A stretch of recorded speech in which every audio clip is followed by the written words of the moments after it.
ഒരുപാട് മനുഷ്യരുടെ സ്വപ്നങ്ങളാണ്, ജീവിതമാണ് പാതിരാത്രിയിൽ ഒഴുകിവന്ന പാറകളും മണ്ണും നിറഞ്ഞ വെള്ളം കൊണ്ടുപോയത്. പേടിച്ചൊന്ന് നിലവിളിക്കാൻ കഴിയുന്നതിന് മുമ്പ് ആ കുത്തൊഴുക്കിൽ ഒരുപാട് സ്വപ്നങ്ങൾ അസ്തമിച്ചു. ഐക്യ കേരളം കണ്ട ഏറ്റവും വലിയ ദുരന്തങ്ങളിലൊന്ന്. മരിച്ചവരുടെ എണ്ണവും ദുരന്തത്തിൻ്റെ വ്യാപ്തിയും ഇനിയും അളന്നെടുക്കാനായിട്ടില്ല. നമസ്കാരം, മൈൽ സ്റ്റോണിൻ്റെ മറ്റൊരു വീഡിയോയിലേക്ക്. ഏതൊരു സംഭവങ്ങൾ ഉണ്ടാകുമ്പോഴും സ്വാഭാവികമായും നമ്മൾ അതിൻ്റെ കാര്യങ്ങൾ അന്വേഷിച്ചു പോകും. പലരും എളുപ്പമുള്ള കാരണങ്ങൾ കണ്ടുപിടിക്കുകയാണ് പതിവ്.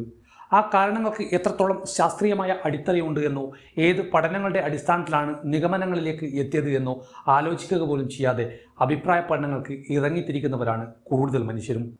തുടക്കത്തിൽ തന്നെ നമ്മൾ പ്രത്യേകം ശ്രദ്ധിക്കേണ്ട ഒരു കാര്യം ഈ ഉരുൾപൊട്ടലുണ്ടായ അല്ലെങ്കിൽ മണ്ണൊലിപ്പ് ഉണ്ടായ പ്രദേശങ്ങൾ വനമേഖലകൾ ആണ് എന്നുള്ളതാണ്.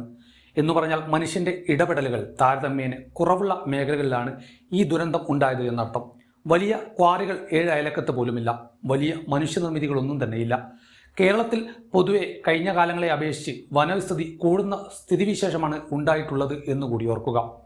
ഗാഡ്ഗിൽ റിപ്പോർട്ടിനെ പൂർണ്ണമായി അങ്ങ് തള്ളിക്കളഞ്ഞേക്കാം എന്നൊരു ഉദ്ദേശം ഈ വീഡിയോയ്ക്ക് ഇല്ല. അതോടൊപ്പം തന്നെ ഗാഡ്ഗിൽ റിപ്പോർട്ട് അംഗീകരിക്കാത്തതാണ് ഈ പ്രശ്നങ്ങൾക്കെല്ലാം കാരണമെന്നുള്ള വാദത്തോടും ഒട്ടും തന്നെ യോജിക്കാനാവില്ല. ആ ഒരു കാരണം തന്നെയാണ് ഈ വീഡിയോ ഉണ്ടാക്കാനുള്ള കാരണവും.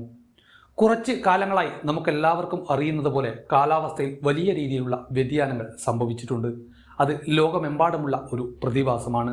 അതികഠിനമായ ചൂട്, തീവ്രത കൂടിയ മഴ, പ്രളയങ്ങൾ, ഉരുൾപൊട്ടലുകൾ, മണ്ണൊലിപ്പ് തുടങ്ങിയ ഒട്ടനവധി കാരണങ്ങളിലൂടെ കഴിഞ്ഞ കുറച്ച് കാലങ്ങൾക്ക് മുൻപുള്ളതിനേക്കാൾ അധികമായി മനുഷ്യർ ബുദ്ധിമുട്ട് അനുഭവിക്കുന്നത് ലോകത്തിൻ്റെ എല്ലാ ഭാഗത്തേക്കും നോക്കിയാൽ നമുക്ക് കാണാൻ സാധിക്കുന്ന കാര്യമാണ്. മാത്രമല്ല, കാലാവസ്ഥാ വ്യതിയാനത്തിൻ്റെ ഭാഗമായി കാലാകാലങ്ങളായിട്ട് ഉയർന്നുകൊണ്ടിരിക്കുന്ന ചൂടിൻ്റെ ഭാഗമായി കൂടുതൽ കടലിലെ വെള്ളം ബാഷ്പീകരിക്കപ്പെടുകയും നമുക്കെല്ലാവർക്കും അറിയുന്നത് പോലെ മഴമേഘങ്ങളായി മാറുകയും ചെയ്യപ്പെടുന്നു.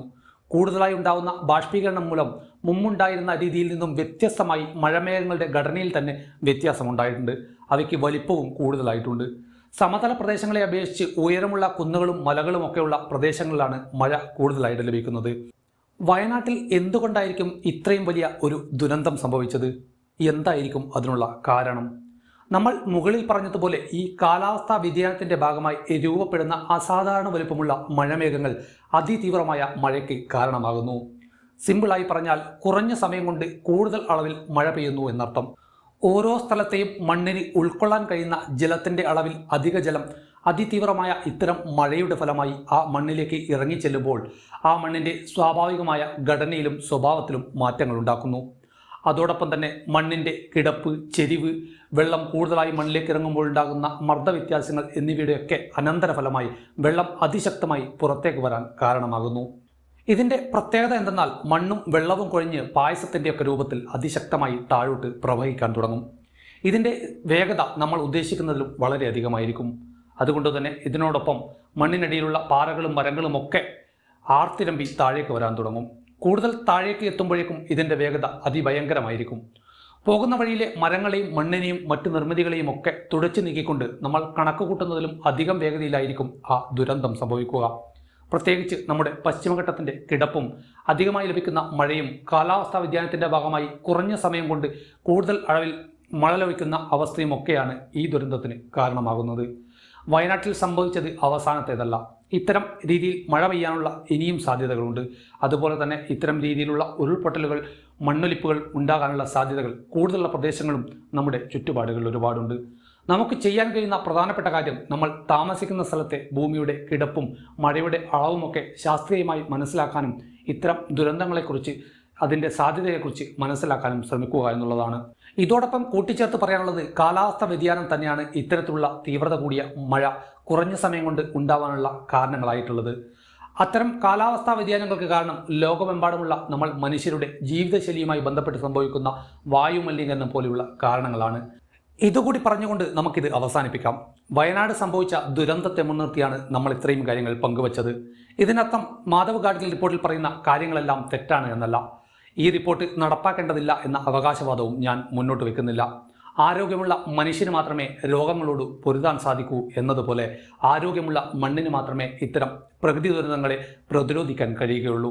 അതുകൊണ്ട് തന്നെ നമ്മുടെ മണ്ണും പ്രകൃതിയും ആരോഗ്യപരമായി നിലനിൽക്കാൻ അതിനെ പരിപാലിക്കേണ്ടത് മനുഷ്യൻ്റെ ഉത്തരവാദിത്തം കൂടിയാണ്. എനിക്ക് തോന്നുന്നു ഇതിൻ്റെ ഭാഗമായുള്ള ചർച്ചകൾ വളരെ ഗൗരവത്തോടും ചൂടോടും കൂടി സമൂഹത്തിൽ നടക്കട്ടെ. അതിൻ്റെ ഭാഗമായി ഇത്തരം ദുരന്തം വരാൻ സാധ്യതയുള്ള സ്ഥലങ്ങളിൽ നിന്നും ജനങ്ങളെ സ്ഥിരമായി മാറ്റിപ്പാർപ്പിക്കാനും പുതിയ സാധ്യതകൾ കണ്ടെത്താനും സാധിക്കട്ടെ. വയനാട് സംഭവിച്ച ഈ വലിയ ദുരന്തത്തിൽ എല്ലാം നഷ്ടപ്പെട്ട മനുഷ്യരുടെ ദുഃഖത്തോടൊപ്പം പങ്കുചേരുകയും തങ്ങളാൽ കഴിയുന്ന സഹായം മുഖ്യമന്ത്രിയുടെ ദുരിതാശ്വാസ നിധിയിലൂടെയും മറ്റ് വഴികളിലൂടെയും ഒക്കെ നൽകാൻ നമുക്ക് സാധിക്കേണ്ടതുണ്ട്. നമ്മൾ മലയാളികളുടെ സ്നേഹവും കരുണയും ഒത്തൊരുമയും ഒക്കെ തന്നെയാണ് നമ്മുടെ വിജയം. നമ്മുടെ സമൂഹത്തിൽ കരയുന്നവരെ കരുതലോടെ കാക്കാൻ നമുക്ക് കഴിയേണ്ടതുണ്ട്. അത് നമ്മുടെ ഉത്തരവാദിത്വമാണ്. മറ്റൊരു വീഡിയോയുമായി നമുക്ക് വീണ്ടും കാണാം. ബൈ.